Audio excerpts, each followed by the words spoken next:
ഷറഫക്ക എന്താണ് പുതിയ സ്റ്റോക്ക് ഒക്കെ എത്തിയെന്ന് തോന്നുന്നു. ന്യൂ ഇയർ സെയിലിന്റെ ഭാഗമായിട്ട് ഒന്നാണ് ആണല്ലേ. അപ്പൊ നമ്മുടെ ഫോളോവേഴ്സ് കുറെ പേര് പറയുന്നുണ്ട് നല്ല മോശം ബാറ്ററി ഒക്കെ വെച്ചിട്ട് ആൾക്കാർ പൈസ തട്ടുണ്ട്, ഇതൊക്കെ തട്ടിപ്പാണ്. നമ്മൾക്ക് എന്താ പറയാനുള്ളത്? പറ്റിക്കുന്നവരുണ്ടാവാം. നമ്മളെന്തായാലും ആ ടൈപ്പല്ല. നമ്മൾ വിൽക്കുന്ന ഓരോ പ്രൊഡക്റ്റും നമ്മളെ കയ്യിൽ നിന്ന് വാങ്ങിയിട്ട് ഇന്ത്യയിലെ ഏത് സംസ്ഥാനത്തും കൊണ്ടുപോയിട്ട് ഇങ്ങ് ഉപയോഗിക്കാം. അവിടെയൊക്കെ സർവീസ് കിട്ടുന്ന ഓൾ ഇന്ത്യ ബ്രാൻഡുകൾ മാത്രമാണ് നമ്മൾ സെയിൽ ചെയ്യുന്നത്. ബാറ്ററിക്ക് 5 വർഷം വരെ വാറന്റി ഉണ്ടാവും. ഇൻവെർട്ടറൊക്കെ 3 വർഷം വാറന്റി ഉള്ള പ്രൊഡക്റ്റുകൾ മാത്രമേ നമ്മൾ വിൽക്കുന്നുള്ളൂ.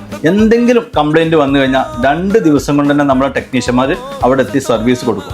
ബ്രാൻഡിന്റെ ടെക്നീഷ്യന്മാരാണ് ആദ്യം എത്തുക. അവരുടെ കയ്യിൽ നിന്ന് എന്തെങ്കിലും വിളിച്ചു വന്നു കഴിഞ്ഞാൽ നമ്മൾ തന്നെ എന്ത് ചെയ്യും, അവിടെ എത്തി സർവീസ് കൊടുക്കും. ആഫ്റ്റർ സർവീസ് നമ്മളെ കമ്പനി ഉറപ്പ് നൽകുന്നുണ്ട്. നമ്മൾ പറ്റിക്കലല്ല ചെയ്യുന്നത്, ലോങ് ടൈം ഒരു ബിസിനസ് ആണ് ചെയ്യുന്നത്. അപ്പൊ നിങ്ങൾ പണം കൊടുത്ത് മണ്ടന്മാരാവാൻ നിൽക്കണ്ട കേട്ടോ. നല്ല ക്വാളിറ്റി ഉള്ള ഇൻവെർട്ടറും ബാറ്ററിയും നിങ്ങൾക്ക് ആവശ്യമുണ്ടെങ്കിൽ ബേയ്മെന്റ് സോളാറുമായിട്ട് ബന്ധപ്പെടുക. വെറും 2 ദിവസം കൊണ്ട് നല്ല ക്വാളിറ്റി ഉള്ള സർവീസ് ഉള്ള ബ്രാൻഡഡ് ഇൻവെർട്ടറുകളും ബാറ്ററിയും നമ്മൾ നിങ്ങളെ വീട്ടിലെത്തി ഫിറ്റ് ചെയ്ത് തരും. അപ്പൊ നിങ്ങൾ ബേയ്മെന്റുമായിട്ട് ഉടൻ ബന്ധപ്പെട്ടോളൂ.